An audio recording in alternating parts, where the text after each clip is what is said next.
Muito obrigado, Sra. Presidente. Senhores membros do Governo, senhoras e senhores deputados, o que está a acontecer em Portugal no domínio do emprego não é uma pequena variação, é uma transformação de fundo. A maior parte da população ativa em Portugal está desempregada ou em trabalhos precários. Só nos números oficiais são mais de 700 mil desempregados. Desses, a maioria está desprotegida e não tem acesso a qualquer subsídio de desemprego. Se somarmos aos desempregados, os desencorajados, os contratos a prazo, os recibos verdes, o subemprego, os estagiários, os bolseiros, as pessoas em contrato de emprego e inserção, chegamos a um número superior a 2,5 milhões de pessoas. Ou seja, os desemprecários são a maior parte da classe trabalhadora. O desemprego e a precariedade são hoje a regra do mundo do trabalho. Os argumentos a favor desta alteração profunda são um logro. O primeiro argumento é que a precarização da regulação laboral cria emprego. Nada mais falso. Nos últimos 12 anos, Portugal teve 3 revisões da legislação laboral, todas com o objetivo de flexibilizar as leis do trabalho e com a justificação de que isso promoveria o emprego. O resultado, nesses 12 anos, o desemprego triplicou. O segundo argumento é que a precariedade seria uma reparação da injustiça de que os jovens seriam vítimas. É a teoria da guerra de gerações, segundo a qual a precariedade dos mais novos é culpa dos direitos dos mais velhos, dos nossos pais, dos nossos avós. Esse argumento convoca o ressentimento para nivelar por baixo os direitos de todos e omite que a precariedade é hoje uma condição de todas as gerações. A precariedade não é um antídoto ao desemprego, é a sua antecâmara. A precariedade não é um contraponto à injustiça, é a generalização da injustiça. O terceiro argumento é que a precariedade seria uma inevitabilidade, uma exigência da economia, da globalização, das novas formas produtivas, uma espécie de lei natural. Pelo contrário, a precariedade é uma escolha política com um objetivo claro: baixar salários e desarticular as formas de proteção e de solidariedade que os trabalhadores construíram ao longo de décadas.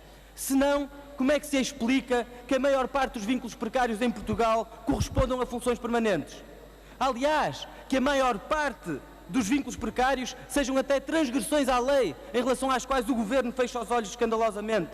O trabalhador temporário que está no call center, a funcionária da escola que está com um contrato de emprego e inserção, o professor a recibo verde, o estagiário numa caixa de supermercado, ocupam necessidades permanentes. Na maior parte dos casos, não são as tarefas que fazem que são temporárias, é o vínculo e é o contrato. Nos últimos 4 anos, as políticas promovidas pelo Governo, políticas recessivas, não aumentaram apenas o desemprego. Tornaram também os desempregados mais desprotegidos e continuaram a tratá-los como delinquentes que têm que se apresentar de 15 em 15 dias numa junta. Mas além do desemprego, o que aconteceu foi uma verdadeira degradação do trabalho.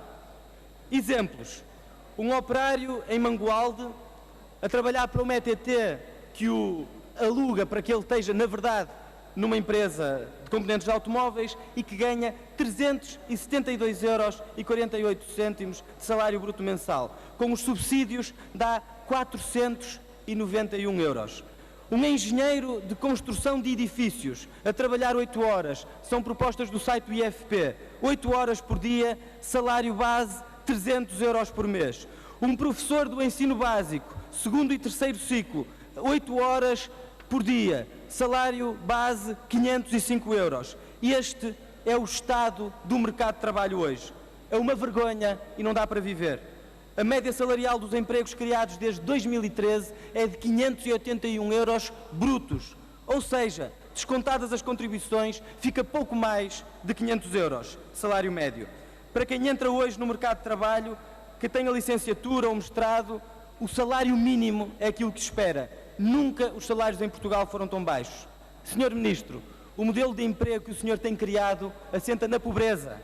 Mais de 10% dos trabalhadores portugueses são pobres e entre os precários são 25% abaixo do limiar da pobreza. Perante isto, o Ministro vem dizer que, o Primeiro-Ministro, o Sr. Primeiro-Ministro veio dizer que o custo do trabalho para as empresas ainda é muito elevado e que baixar o custo de trabalho é a reforma que não conseguimos completar. Vejam-se os anúncios de emprego. Olhamos à nossa volta. O trabalho hoje não permite escapar à pobreza. Mas olhamos também para os dados do Eurostat. O custo hora de trabalho em Portugal é metade do que é praticado no país ao lado. Menos de metade da média da zona euro. Mas o Governo acha que é preciso baixar ainda mais. Até quando, Sr. Ministro? Quando é que vão ficar satisfeitos? Quando é que vão ficar satisfeitos, senhores deputados da maioria? A precariedade não é uma fatalidade da economia, é uma escolha política. E em Portugal alastrou-se, em primeiro lugar, por via da transgressão da lei. A lei é violada diariamente, mas não acontece nada. Quase 700 mil falsos recibos verdes e que deviam ter contrato e não acontece nada. Mais de 300 mil trabalhadores temporários, a maioria é falsa, devia ter contrato na empresa onde trabalha. Ou seja, é de uma escolha que se trata e o Governo estimula a precariedade, fecha os olhos e não dá meios a quem pode garantir o cumprimento da lei.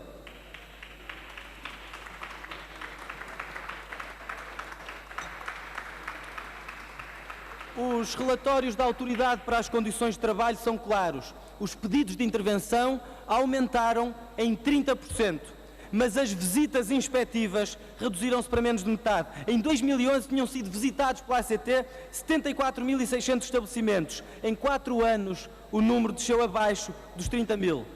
O Portugal precário é um enorme offshore laboral em que a lei não é cumprida, em que é mais fácil fechar um café porque tem um balcão de madeira do que por ter um trabalhador sem contrato. O Governo fecha os olhos, não dá meios à ACT e não contrata inspectores. O Portugal precário é o país da impunidade laboral. A segunda característica do Portugal precário é que o Estado continua a ser o maior empregador de precários, diretamente responsável por cerca de 160 mil empregos precários, entre recibos verdes, avanças, contrato de emprego e inserção, estágios. O Governo dá o exemplo, o pior possível. Nos últimos anos tem sido sempre a piorar. As chamadas políticas ativas de emprego conduzem ativamente à desvalorização salarial. Quem é que contrata um engenheiro florestal, por exemplo, quando há estágios de 600 euros, dos quais mais de 400 são pagos pelo Instituto de Emprego? É a própria definição de emprego que está a ser posta em causa. A ideia de que à prestação de um trabalho corresponde um contrato e uma remuneração, para esta maioria de direita, é uma ideia própria do canal Memória. Exemplos, os contratos de emprego e inserção. O Provedor de Justiça, aliás, já veio chamar a atenção, condenar, dizer que são um abuso, mas na Segurança Social, no Serviço Nacional de Saúde, a atender nos museus, por todo o lado, há gente que trabalha no Estado sem receber um salário. Em 2014 foram 75.403 pessoas nestas condições. Outro exemplo, os estágios. Hoje, os empregos que existem são contratos de emprego e inserção para os mais velhos e são estágios para os mais novos. Exemplos de estágios: recepcionista com perfil de gestor para clínica médica, elevadas capacidades de gestão, elevados conhecimentos informáticos, capacidade de marcar e desmarcar consultas com alguma destreza, gosto por estratégia, forte valência de relacionamento interpessoal, emprego a full-time, estágio do IFP.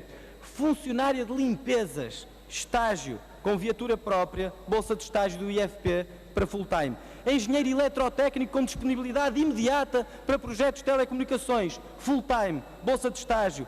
Na Faurécia, uma empresa de componentes de automóvel, estão a recrutar estagiários para tudo. Supervisor de produção, qualidade de produção e cliente, técnico de laboratório, técnico de manutenção, supervisor de logística, aprovisionador, são tudo estágios.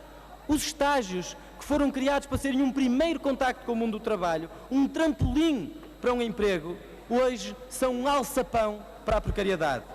E não vale a pena, Sr. Ministro, voltar com a lenga-lenga de que 7 em cada 10 dos estagiários ficam empregados. São 3 em cada 10, como dizem os números oficiais. Um ano depois, os tais 7 estão a trabalhar, mas nada nos diz que é na empresa, nem nada nos diz que não é num novo estágio. Os senhores transformaram o país numa economia de estágios. Hoje são tudo estágios. E os estágios não servem para criar emprego. São um esquema para dar um subsídio às empresas. Uma empresa que possa pagar 300 euros com o Estado a pagar o resto, claro que isso compensa. O efeito dos estágios é baixar o valor dos salários. E a maioria dos estagiários, com bolsa de 9 meses, nem ficam na empresa depois, nem sequer têm direito ao subsídio de desemprego. Chamar a isto uma política de emprego é uma anedota. Assim, Sr. Ministro, não se faz um país, faz imigrantes, um exército de imigrantes. No passado domingo, o Estado espanhol viveu um terremoto político. Nas eleições, os precários e os desempregados bateram o pé e o sistema tremeu. Em Barcelona, Ada Colau ganhou as eleições e as primeiras medidas são conhecidas. regularização de todos os precários e acabar com o outsourcing, exigência a todas as empresas com quem a Câmara tem uma relação de uma garantia de que não há trabalhadores precários. Não nos digam que coisas básicas como estas são impossíveis. Impossível é viver num país que nos quer escravos e que nos trata como descartáveis. Não há varinhas mágicas? Certamente que não. Mas se é preciso criar emprego, ponham a economia a criar emprego, em vez de prestarem vassalagem à austeridade.